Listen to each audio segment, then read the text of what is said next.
Bon matin. Oui, c'est l'heure pour les 5 à 12 ans, pour l'école du dimanche. Ceux qui ont le cœur de 12 ans peuvent y aller aussi. J'irais bien, mais j'y vais pas, je prêche. Bien. Oui, notre frère ce matin a parlé de la température. Moi, je trouve que la température ressemble à mon épouse. Elle est belle et fraîche.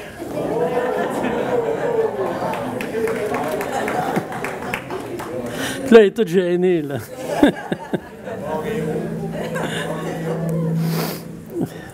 C'est bien. Ça, je me fais des airs lousses, là. Ça me fait du bien, la COVID. Oui, tu as raison, ça fait du bien.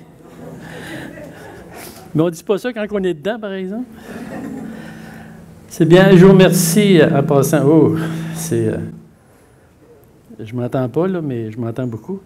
Je vous remercie beaucoup pour les prières. Je sais que beaucoup de personnes ont prié pour cette période qui s'est passée, qui était, pour mon épouse et moi, qui a été difficile. Elle a frappé fort, cette maladie-là. Une grippe d'homme, c'est une grippe d'homme. Hein? Ça porte bien son nom. Les circonstances ont fait que je n'ai pas pu mettre le titre sur le bulletin. Et voici le titre, « Le péché à éviter et la foi à rechercher ». J'aimerais qu'on commence par lire la parole de Dieu, s'il vous plaît, dans Matthieu, au chapitre 8, les 13 premiers versets. Lorsque Jésus fut descendu de la montagne, une grande foule le suivit. Et voici un lépreux s'étant approché, se prosterna devant lui et dit, « Seigneur, si tu le veux, tu peux me rendre pur. » Jésus étendit la main, le toucha et dit, « Je le veux, sois pur. » Aussitôt, il fut purifié de sa lèpre. Puis Jésus lui dit, « Garde-toi d'en parler à personne, mais va te montrer au sacrificateur et présente l'offrande que Moïse a prescrite afin que cela leur serve de témoignage. » Comme Jésus entrait dans le Capernaum, un centenier l'aborda, le priant et disant, « Seigneur, mon serviteur est couché à la maison, atteint de paralysie et souffrant beaucoup. » Jésus lui dit, « J'irai et je le guérirai. » Le centenier répondit, « Seigneur, je ne suis pas digne que tu entres sous mon toit, mais dis seulement un mot, et mon serviteur sera guéri. Car moi qui suis soumis à des supérieurs, j'ai des soldats sous mes ordres, et je dis à l'un, va, et il va, et à l'autre, viens, et il vient. Et à mon serviteur, fais cela, et il le fait. » Après l'avoir entendu, Jésus fut dans l'étonnement, et il dit à ceux qui le suivaient, « Je vous le dis en vérité, même en Israël, je n'ai pas trouvé une aussi grande foi. Or, je vous déclare que plusieurs viendront de l'Orient et de l'Occident et seront à table avec Abraham, Isaac et Jacob dans le royaume des cieux. Mais les fils du royaume seront jetés dans les ténèbres du dehors, où il y aura des pleurs et des grincements de dents. » Puis Jésus dit au centenier, « Va, qu'il te soit fait selon ta foi. » Et alors même, le serviteur fut guéri. Que Dieu bénisse sa parole. Une citation de M. Louis Dumur qui dit « Nous sommes maîtres de nos actions jusqu'au moment même de l'action. Aussitôt exécutées, nous en devenons les esclaves. Nous sommes responsables de nos actions, chacun de nous. » Eh bien, chaque parole prononcée, chaque action accomplie par Jésus durant ses 33 années sur terre avait une raison d'être.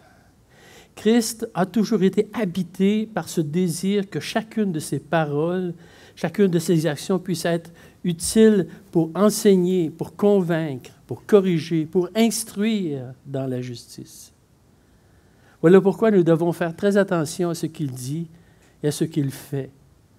Nous devons faire attention à le suivre de la manière qu'il désire être suivi. Nous sommes à la fin du sermon sur la montagne. Le sermon de la montagne était fini. Christ a exprimé tout ce qu'il avait à dire. Maintenant, il passe à l'action. Il descend de la montagne et en descendant de la montagne, La première action qu'il a proposée à Jésus, c'est de satisfaire à la demande d'un lépreux. La lèpre. La lèpre, c'est quelque chose d'affreux. C'est une maladie qui amène des conséquences dans notre corps, mais aussi des effets secondaires, des effets collatéraux. Une des phases de la maladie, c'est qu'elle déforme l'apparence. Des taches, des rougeurs apparaissent sur le visage, sur les membres, sur le corps. Et dans l'évolution, la lèpre s'étend, déforme le corps et le mutile. Le malade est de moins en moins capable d'utiliser ses membres. Il perd ses doigts. C'est une maladie qui apporte énormément de souffrance. Le malade, la lèpre, c'est une maladie qui est insidieuse. Elle commence par un petit bouton et elle se développe, elle s'étend. Lévitique, chapitre 13 et chapitre 14, on n'ira pas, on n'a pas le temps, mais parle de la lèpre. Et il dit, tout symptôme, et on voit dans ce que nous lisons que tout symptôme qui s'apparente à la lèpre doit être examiné, évalué, pesé et finalement doit apporter un traitement. Même si ça n'en est pas, si quelque chose qui est apparent à la lèpre, il doit avoir un traitement absolument.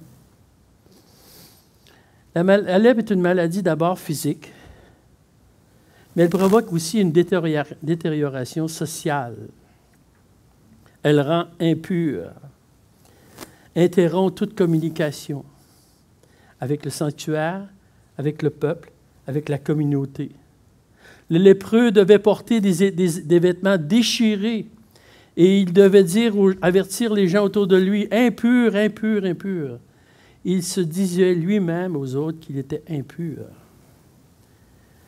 La lèpre produit une mort sociale et civile. Cette maladie a même été déclarée endémique. Endémique qui veut dire qui est présente en permanence. Il va toujours avoir de la lèpre. Et j'ai su, là, je ne savais pas, mais le psoriasis est une forme de lèpre. Donc, à quelque part, la lèpre existe encore aujourd'hui. Dans la parole de Dieu, la lèpre symbolise le péché. Et il y a beaucoup de corrélations entre la lèpre et le péché. On voit que le péché, il s'étend, il déforme, il mutile l'âme. On voit aussi que la lèpre provoque aussi de la souffrance, le péché provoque de la souffrance morale et spirituelle. Le péché est un mal insidieux, des petits péchés qui se développent. Le péché aussi doit être examiné, évalué, pesé et traité. Chaque péché doit être évalué et traité. Si la lèpre produit une mort civile, le péché produit une mort éternelle. Et si la lèpre a été déclarée endémique, il est certain que le péché, il est aussi endémique. Et on est clair là-dessus. J'ai été sur Internet pour voir les cas de lèpre. Si vous êtes curieux, allez sur Internet, mettez dans votre barre de tâches le mot « lèpre » et cliquez sur « Images » et regardez ce que ça fait. Je n'ai pas voulu le faire ce matin. Je ne voulais pas que personne soit horrifié de ça. Ce n'est pas le but ce matin, d'être horrifié, mais si vous êtes curieux, allez voir, tout en pensant que ce que la lèpre est au corps, le péché est à l'âme.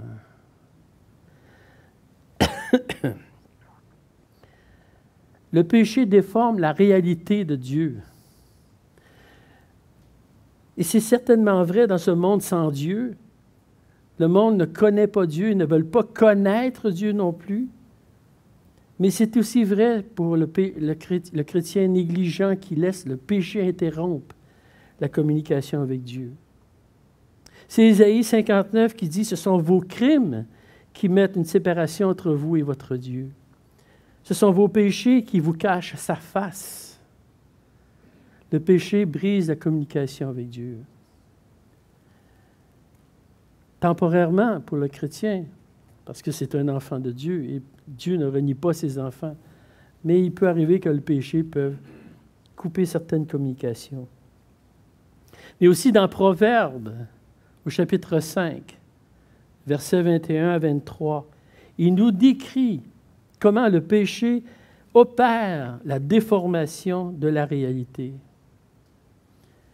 Lorsqu'il mentionne dans Proverbes 5, verset 21 jusqu'au verset 23, le Seigneur voit la conduite de chacun. Il observe tous ses actes. Les fautes emprisonnent le méchant qui les commet. Elles le tiennent captif à la manière d'un piège. Celui qui ne sait pas se dominer cause sa propre mort. L'excès de sa bêtise lui fait perdre la tête. Le péché brise la réalité de la vie.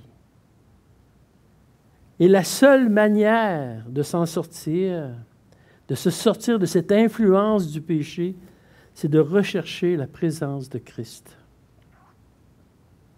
Cette petite phrase mentionnée au verset 3 du Seigneur, lorsqu'il dit « Je le veux, sois pur », a tout son impact sur la guérison de la lèpre.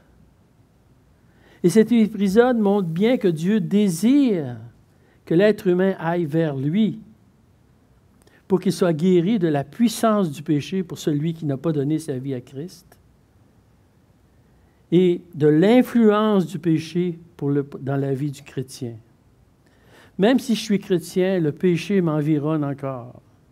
Et je veux, lorsque un péché dans ma vie, c'est sûr que d'aller vers Christ va me guérir. Il va me ramener de la bonne manière. L'endroit où Matthieu mentionne ce miracle est caractéristique. Juste après le discours sur la montagne, en descendant de la montagne, la première tâche à laquelle Jésus-Christ, le roi, s'attarde, il veut éradiquer la lèpre, symbole du péché. C'est son but. 3 choses que l'on peut dire à propos du lépreux. Premièrement, il ne nie pas sa maladie. Deuxièmement, il va vers celui qui peut et qui veut le guérir. Et troisièmement, il lui est recommandé d'aller faire une offrande de reconnaissance au temple. Ce serait assez difficile de ne pas nier la maladie. Ça laisse une marque visible sur le corps. Mais malgré tout, il pourrait vivre avec un certain déni. Il pourrait vivre dans une certaine illusion. Il pourrait se dire, « Ah, demain, ça va bien aller. » Puis je vois déjà le petit arc-en-ciel. Ça va bien aller. Puis de toute manière, on est toute une communauté de lépreux. Moi et puis mes chums. On va être bien ensemble. Ça aurait pu être ça.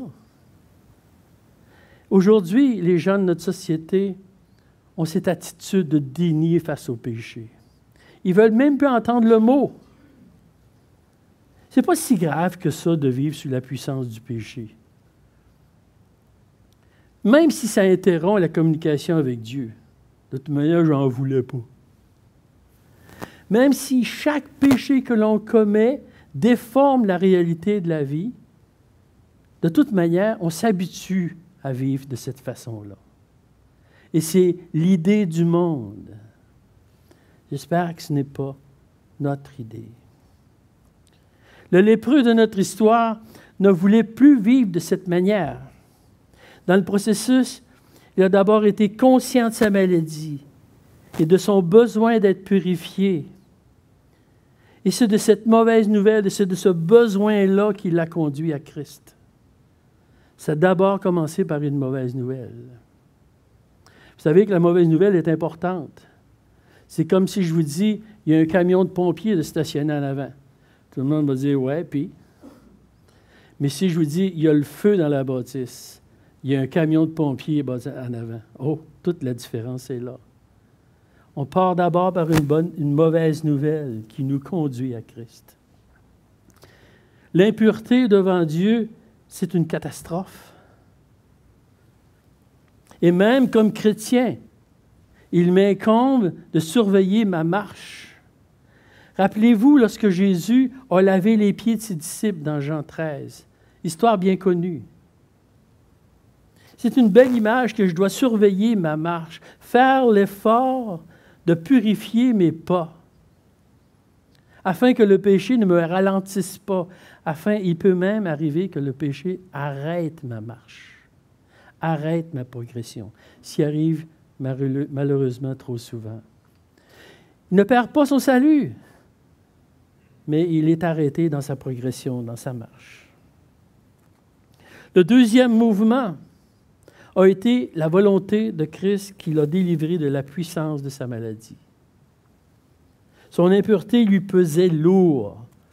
Il était conscient de sa maladie et ne voyant aucune autre manière, aucune autre solution que d'aller vers celui qui est pur et qui peut rendre pur. Et surtout, exprimer de sa bouche son désir de pureté. « Seigneur, si tu le veux, tu peux me rendre pur. » J'imagine que dans la foule, il n'était pas le seul lépreux. J'imagine qu'il devait en avoir plusieurs. Mais l'histoire dit que c'est lui qui est allé, il a dit à quelque part, « Seigneur, si tu le veux, tu peux me rendre pur. J'ai cette confiance en toi que tu peux me rendre pur. » Et c'est à cela que le Seigneur a répondu. Le troisième mouvement est de se présenter au sanctuaire pour offrir ce que Moïse a recommandé dans de telles situations.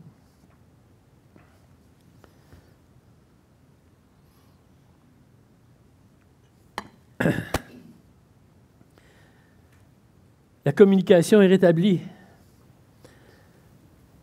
Le lépreux peut se présenter devant Dieu et montrer sa reconnaissance à Dieu et à tous ceux qui veulent l'entendre. Il peut montrer, il peut exprimer, il peut parler, il peut louer Dieu, il peut chanter des cantiques dans le sanctuaire, il peut faire tout ce qu'il veut maintenant. Il est libéré de son péché, de son fardeau.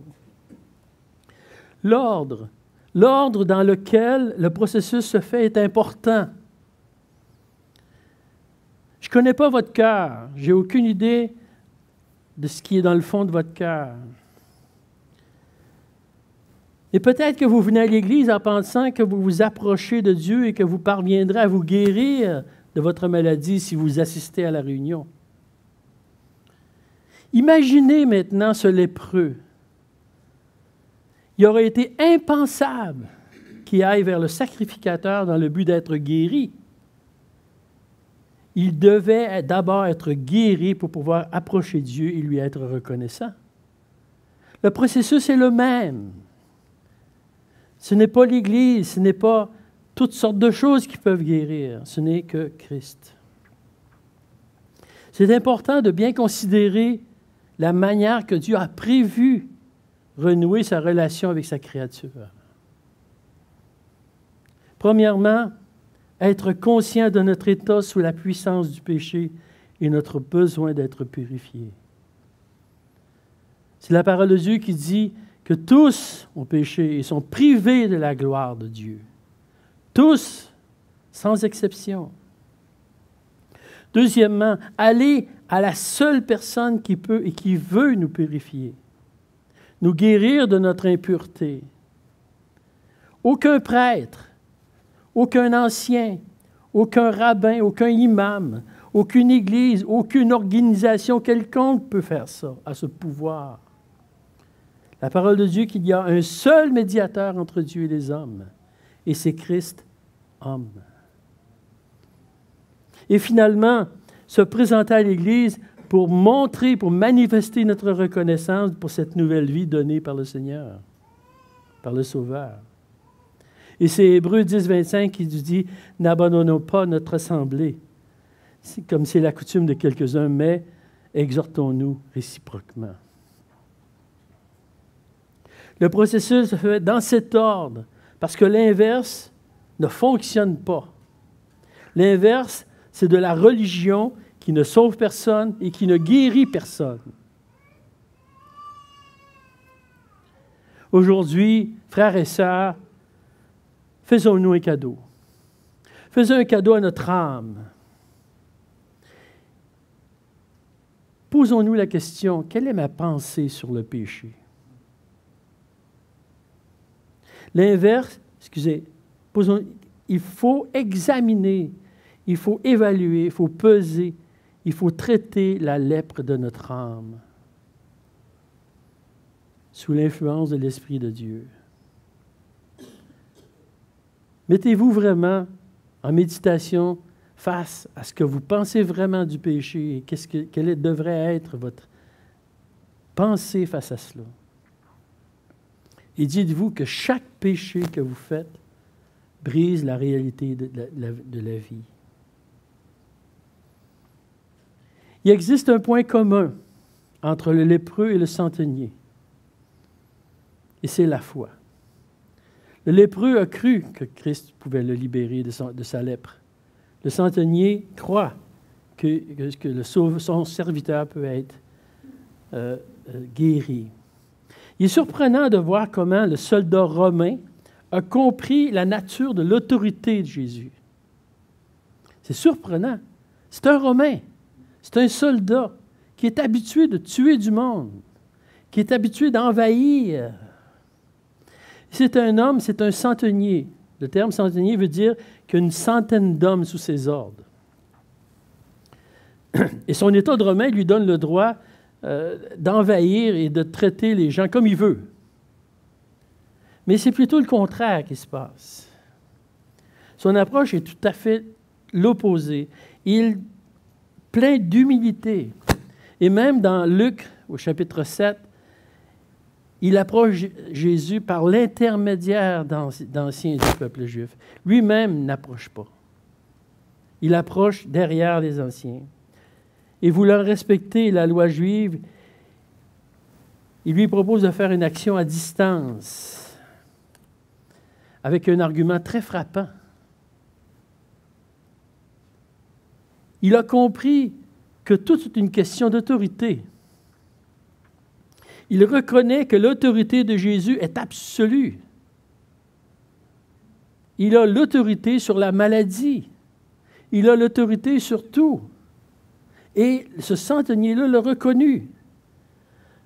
Reconnaître l'autorité de quelqu'un ou sur une autre personne ou sur quelque chose d'autre, c'est d'admettre que le contrôle de la situation est entre les mains de cette personne-là. Il a le contrôle.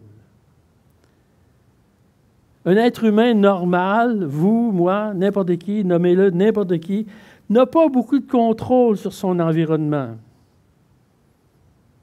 Il y a un mois, nous avons été atteints par la COVID. Et j'ai prié le Seigneur, dire « Seigneur, délivre-moi, sors-moi de là, fais en sorte que la fièvre ne soit pas si, fais en sorte que je puisse dormir. » Je sais que Christ avait l'autorité pour le faire. Mais il dit non. Oui, je vais te délivrer, ça va prendre un mois. Puis tu vas passer par certaines étapes. Malgré qu'il ait l'autorité, il n'a pas nécessairement répondu. Mais là, il a répondu. Ce que ce centenier voyait en Jésus, c'est une chose que beaucoup de chrétiens ont de la difficulté à voir. L'autorité de Jésus sur nos vies. Et même ses disciples, dans le même texte, Matthieu 8, verset 26, où ce que Jésus parle à ses disciples au milieu d'une tempête, et il leur dit, « Pourquoi avez-vous si peur? » Leur dit-il, « Votre foi est bien petite. » Alors il se leva et parla sévèrement au vent et au lac, et il se fit un grand calme. Saisi d'étonnement, ceux qui étaient présents disaient, « Quel est donc cet homme pour que même le vent et le lac lui obéissent? » Et là, le centenier, lui, croit à une simple parole. Mais ses disciples, non. Le mot qui remplacera bien le mot foi dans cette situation, c'est le mot confiance. Faire confiance. C'est un état d'esprit que Jésus a apprécié dans ce centenier. Il était tout étonné. Et c'est aussi ce que Dieu apprécie à travers ses serviteurs. Et un exemple, Genèse 15, Dieu a fait une promesse incroyable à Abraham. Il lui a promis une postérité aussi nombreuse que les étoiles du ciel. Après l'avoir conduit dehors, il dit, regarde vers le ciel et compte les étoiles, si tu peux les compter. Et il lui dit, telle sera ta postérité. Abraham eut confiance en l'Éternel, qui le lui imputa à justice. Qu'est-ce que ça veut dire qu'il le lui imputa à justice? Dieu dit à Abraham qu'il apprécie le niveau de confiance qu'il met dans ses paroles. Parce que ce n'était que des paroles. Ce que Dieu a dit, ça n'arriverait pas là. Entre la promesse du chapitre 15 et le fait que cette promesse-là se fasse, il s'est produit 25 ans. Et Dieu n'a pas dit à quelque part, telle date, il va arriver. Non, non, non. Tu vas avoir une postérité. Le temps, ça m'appartient. Et Abraham a cru ça. Et il a tout simplement attendu. La confiance d'Abraham n'était pas reliée aux circonstances. Parce que lorsque Dieu a fait la promesse à Abraham, c'était tout à fait le contraire. J'ai personne. Tu me dis, j'ai une postérité, mais je n'ai pas de fils, j'ai personne qui va suivre. Mais Abraham a eu confiance dans les paroles prononcées par Dieu. Vous pouvez lire dans Hébreux 11 ce que la confiance dans les paroles de Dieu a permis à ses serviteurs d'accomplir. Des choses incroyables, malgré les pressions, malgré les raisonnements contraires. La confiance en Dieu a fait des choses incroyables. Et pour cela, ces personnes ont obtenu un témoignage favorable de la part de Dieu. Dieu aime beaucoup la confiance qu'on lui met dans ce qu'il dit. Si on revient à notre texte, Jésus est placé devant un homme qui fait confiance dans ce qu'il dit. « J'irai et je guérirai. » Peu importe les conditions, peu importe les circonstances, peu importe que tu sois capable d'y aller ou non. Tu l'as dit. Et je crois à cette autorité de ta parole.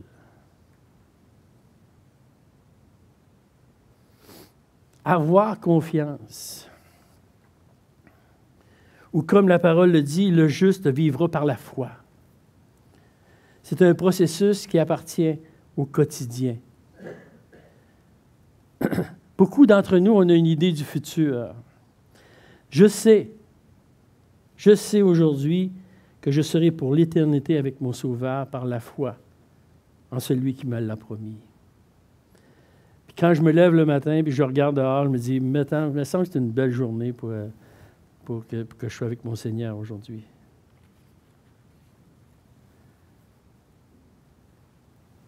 Mais ma foi était dans le futur, un peu comme la sœur de Lazare, Marthe, dans Jean 11. Lorsque Lazare est mort et Marthe attend le retour du Seigneur, et lorsque le Seigneur se présente à Marthe, Dieu lui dit, « Ton frère ressuscitera », lui dit Jésus.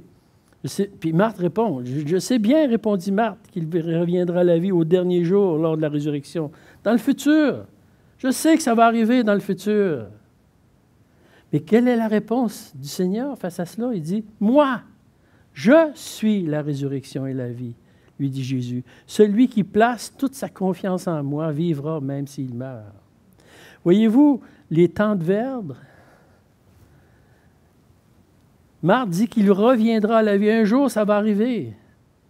Le Seigneur dit, « Moi, aujourd'hui, je suis la résurrection et la vie. » Pas dans le futur, aujourd'hui.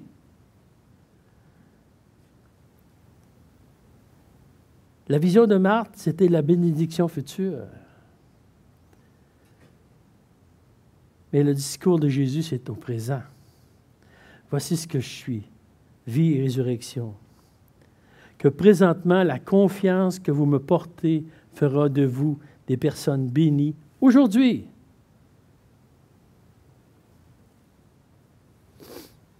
Ce principe est en accord avec plein de versets dans la parole de Dieu. J'ai eu l'embarras du choix, mais je n'ai choisi 3 quand même. Et dans Romains 8, 28, verset qui nous a été enseigné la semaine passée par M. Rochette,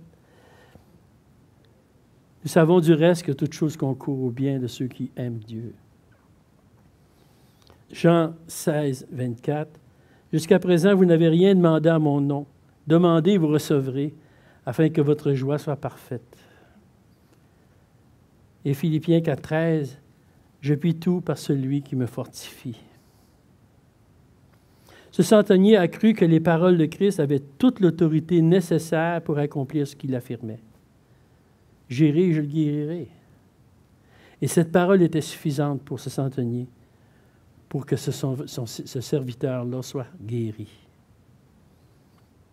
M. Welch, Edward Welch, qui est un bon auteur, dit un jour, « Bien souvent, nous ne croyons pas ce que nous croyons. » Nous ne croyons pas ce que nous croyons. Bien voilà. Nous savons du reste que toute chose concourt au bien de ceux qui aiment Dieu. Je crois cela. Vous croyez cela? Oui, ben oui, on croit cela. Pourtant, je ne suis pas certain que l'épreuve que je vis à l'heure actuelle soit pour mon bien. Je ne suis pas sûr que de tousser, puis de morver, puis de tout ça, c'était pour mon bien. Est-ce que je crois? Est-ce que je crois? Il va dire, demandez et vous recevrez afin que votre joie soit parfaite. Vous croyez ça? Ben oui, on croit ça, c'est sûr. Mais je ne suis pas sûr. Je serais bien plus joyeux si Dieu m'avait accordé ce que je lui avais demandé. Est-ce que l'on croit? Est-ce que l'on croit vraiment? Ou encore, je puis tout par celui qui me fortifie. On croit cela. Je peux tout faire par celui qui me fortifie. Mais je ne peux pas vraiment tout faire par Christ, surtout si ça me demande un effort. Surtout si je dois abandonner des choses dans ma vie. Je puis tout par celui qui me fortifie. Est-ce que je le crois vraiment ou si je crois à la deuxième version? Ne croyons pas toujours ce que nous croyons. En conclusion,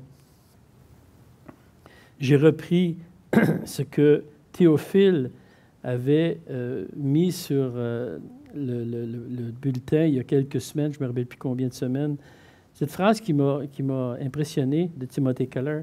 « Seigneur, c'est une chose de croire en toi, de croire que tu existes et que tu peux nous sauver en Jésus. Et c'en est une autre de te faire confiance dans le concret de mon existence, instant après instant, au fil des aléas de la vie. Aide-moi par ton esprit à passer au niveau de la croyance à celui de confiance. Avoir confiance en Dieu dans tous les aléas de notre vie, dans ce qui va bien et dans ce qui va mal, et dans ce que l'on croit perdu et dans ce que l'on croit gagner. Avoir confiance en Dieu. Ne plus s'inquiéter de choses qui ne peut pas changer. La vie est un processus que l'on ne peut pas souvent changer. Mais voilà, la confiance, tout réside dans la confiance que nous mettons en Dieu et dans les choses qui lui appartiennent. Que le Seigneur bénisse sa parole. Seigneur Dieu, nous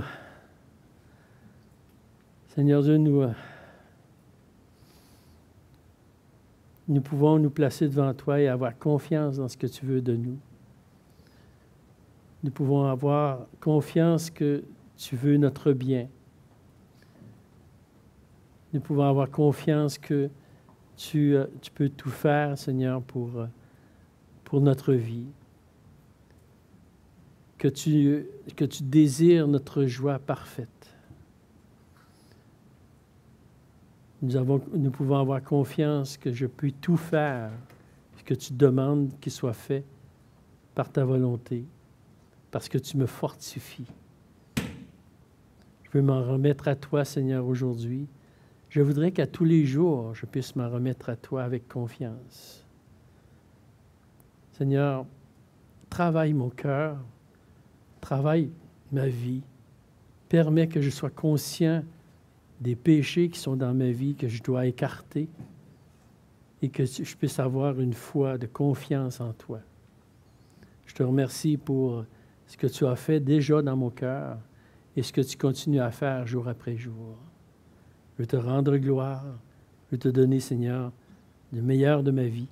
Je veux que ça soit à toi, car toi, tu sais le gérer. Toi, tu sais comment administrer les choses. Je te remercie et je te rends gloire, Seigneur. Amen.